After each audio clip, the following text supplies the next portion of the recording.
Thanks, Paul.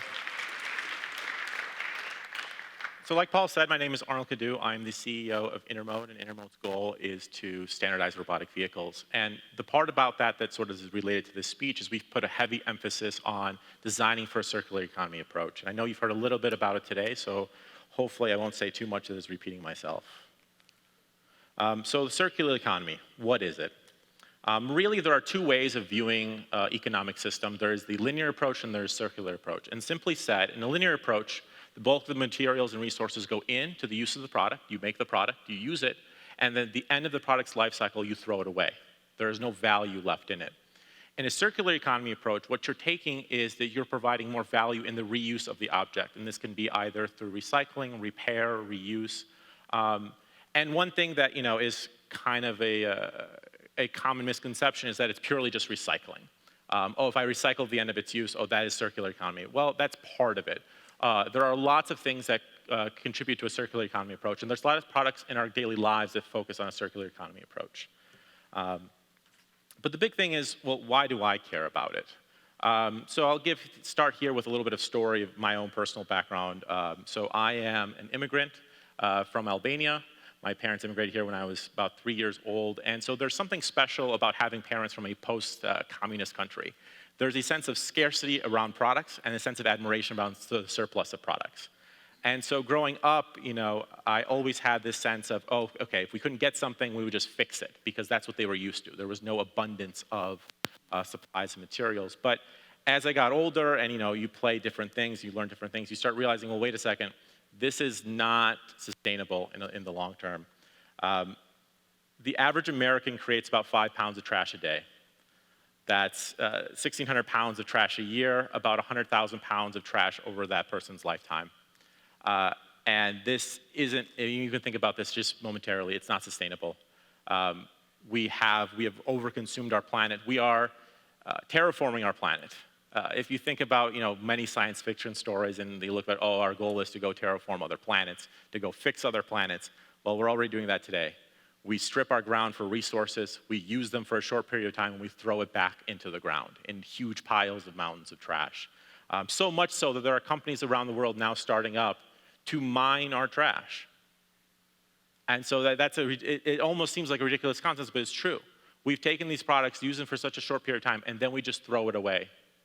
And I really don't think that's right. Okay, so real talk here. Did that change anyone's mind about how they're consuming products?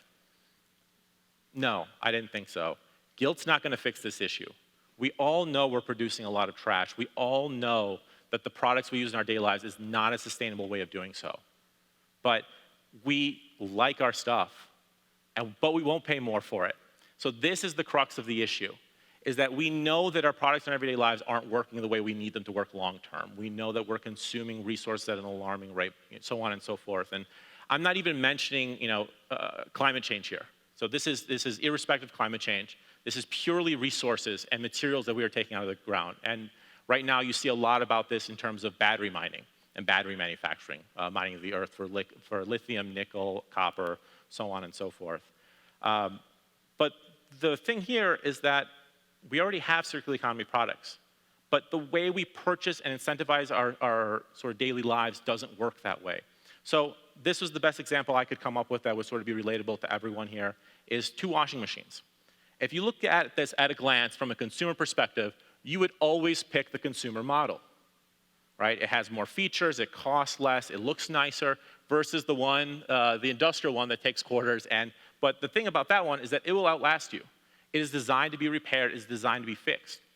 And the reason that businesses buy the one on the right is because it's cheaper to use over the long term. A business does not look at a purchase from the perspective of how do I minimize the cost that I pay for it. They look at it from the perspective of how do I minimize the cost of using that object. And that is the key here. As long as we as humans take our approach of buying products of being, what is that purchase price? What do we pay up front? All of our manufacturers will design for that. If you are not valuing the use of your product, they will design you to just purchase something. So there's a quote that you will never change things by fighting the existing reality. To change something, build a new model that makes the existing model obsolete. And so that's what we have to do. We have to change the incentives. If you buy something, whether you realize it or not, you are subscribing to that product for an indefinite amount of time with an indefinite period, right? Everything that you buy is a lease, subscription, rental. You can call it whatever you want. Just the terms are uncertain.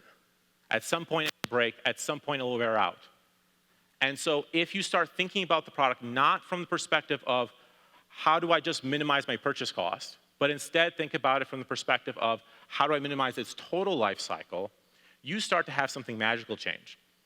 The manufacturers, and myself included, start to rethink how they design the product, because suddenly you're not paying them for the purchase. You're not paying them for that initial sort of satisfaction, right? We all like that new shiny thing that we buy. It's there's something aspirational about it, there's something cool about it. That's the goal of marketing. But if you instead change it from the perspective of, okay, when I'm done using this product, how much value does it have? You start to really fundamentally change how society works. And you can either do this from a financial perspective, or you can do this from a sort of design perspective, ideally both. So let me give you an example of something that's from a financial perspective that's been sort of done in our society. Lead-acid batteries, and if you live in Michigan, aluminum cans, right, are extremely recycled, something north of 90+%. Aluminum, when recycled, has a 95% return of energy, to not have to mine it back out of the earth and use it again. Lead-acid batteries, it's somewhat similar at a high 80% percentage range of the energy and materials of mining it out of the earth and then putting it back into production. That's huge. And that's done because we put a $10 deposit when we buy a new lead-acid battery and a 10-cent deposit per can when we get anything in a carbonated aluminum can.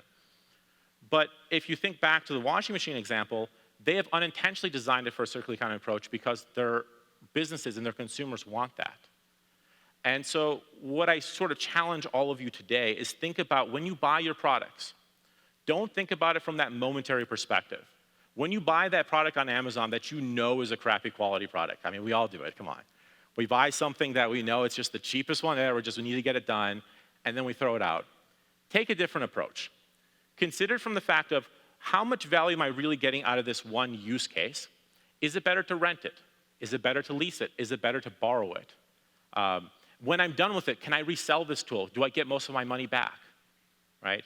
All of those things contribute to a circular economy approach, and all of those things provide direct incentives to your manufacturers, to the people who actually produce your products, to make it better. Because the only way we can design products that last a long time, for the whole movement of right to repair, is to reward the manufacturers, to reward the people actually designing for that. We all have to value that in order for that to change. If we don't, it's not going to change. So I leave with you with this, that circular economy is a lot more than just recycling. It's changing the incentives of how we value and how we purchase our daily products. So, thank you. So again, the culmination is pay for the utility you get for products, not the satisfaction of owning them, and together we can change how we consume materials and really reduce how much we wear out the earth. Thank you.